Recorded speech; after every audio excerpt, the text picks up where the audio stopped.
ढोंगी बहू। प्रीति एक पढ़ी लिखी लड़की है जिसकी एक अच्छे घर में शादी हुई है। प्रीति का पति राहुल एक मल्टीनेशनल कंपनी का मैनेजर है जो आधे महीने विदेश में ही रहता और छोड़ जाता है अपने मम्मी पापा को प्रीति के भरोसे, जिसे इस देश को सुधारने की चुल ने परेशान कर रखा है। मम्मी पापा, कल एक डॉग वैक्सीनेशन का शिविर है तो मैं वहीं पूरा दिन रहूंगी। आप मेरे लिए खाना मत बनवाना। अरे बेटा प्रीति, वो बाई तो काम छोड़कर परसों ही जा चुकी। एक नई बाई देखनी पड़ेगी। माँ, आप तो जानती ही हो ना कि मैं कितना बिजी रहती हूँ। अगर कल मैं नहीं गई तो कुत्ते एडॉप्ट ही नहीं हो पाएंगे। देखिए, हम इंसान तो बोलकर अपनी तकलीफों को बता सकते हैं, लेकिन वो बेचारे, उन्हें हमारी ज्यादा जरूरत है मम्मी। अरे बोल के भी हम क्या हासिल कर पा रहे हैं। अब ठीक है बेटा, तू जा, मैं खाना बना लूंगी। ऐसा पहली बार नहीं हो रहा था। देश भर में जितने एनजीओज हैं, चाहे वो स्टूडेंट्स के अधिकार के लिए हो या गरीबों में खाना बांटने का काम हो, प्रीति सबसे जुड़ी हुई थी। रोज कहीं बाहर ही रहती थी, एक शिविर में नहीं तो दूसरे में, और छोड़ जाती थी अपने सास ससुर को उनके खुद के भरोसे। और जब कोई उसे कहे, अरे प्रीति, कभी तेरी सास का हाथ भी बटा दिया कर, तो उसका एक ही जवाब रहता था, देखो, हम लोगों को तो सब कुछ घर बैठे मिल जाता है।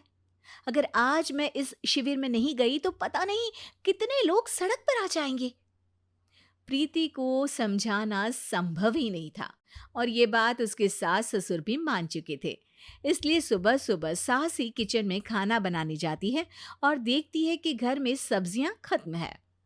अरे प्रीति बेटा, सुन तो जरा। क्या हुआ मम्मी?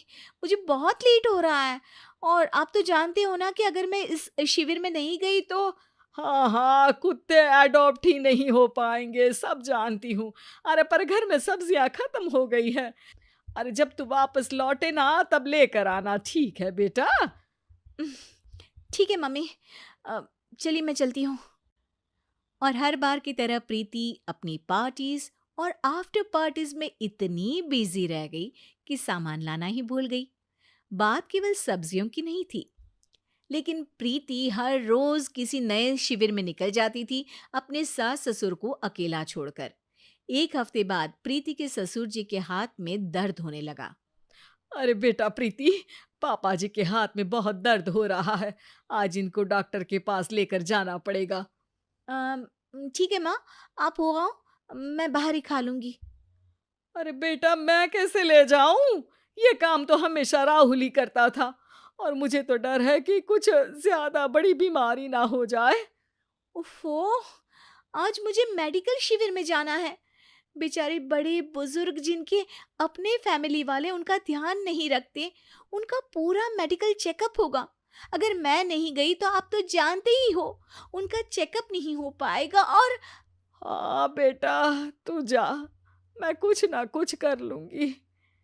प्रीति के सास और ससुर दोनों ही काफी समय से प्रीति को समझाना चाह रहे थे कि उन्हें भी मदद की जरूरत है, लेकिन अब तो पानी सर के ऊपर जा चुका था। उधर प्रीति शिविर में पहुंचकर सबसे मिल रही थी। काफी भीड़ थी और प्रीति इंस्टाग्राम पर फोटोज अपडेट करे जा रही थी। तभी प्रीति की दोस्त रीना उसके पास दौड़ती हुई आती है। अरे प्रीति, जल्दी चल। अरे क्यों, क्या हुआ? अरे तू अभी सवाल मत पूछ और चल मेरे साथ। प्रीति रीना के साथ जाती है तो देखती है कि गरीब बुजुर्गों की लाइन में प्रीति के सास ससुर भी खड़े हैं। प्रीति को समझ में नहीं आता कि ये क्या चल रहा है। उसके ऑर्गेनाइजेशन में सबकी नजर उसके सास ससुर पर थी, और प्रीति को लगा कि बात उसकी इज्जत पर आ गई है। माँ, पापा जी, आप दोनों यहाँ क्या कर रहे हैं? आप तो जानते हो कि ये शिविर गरीबों की मदद करने के लिए बनी है, और आप इसका मजाक उड़ा रहे हैं इस तरह से लाइन में खड़े होकर। अरे बेटा, हम भले ही गरीब ना हो, पर जरूरतमंद तो है ही। हमारा भी कोई ध्यान रखने वाला नहीं है। मेरे पति के हाथ में दर्द है, मैंने सुना कि ज़रूरतमंद बुजुर्गों का यहाँ फ्री में इलाज हो रहा है, इसीलिए चले आए।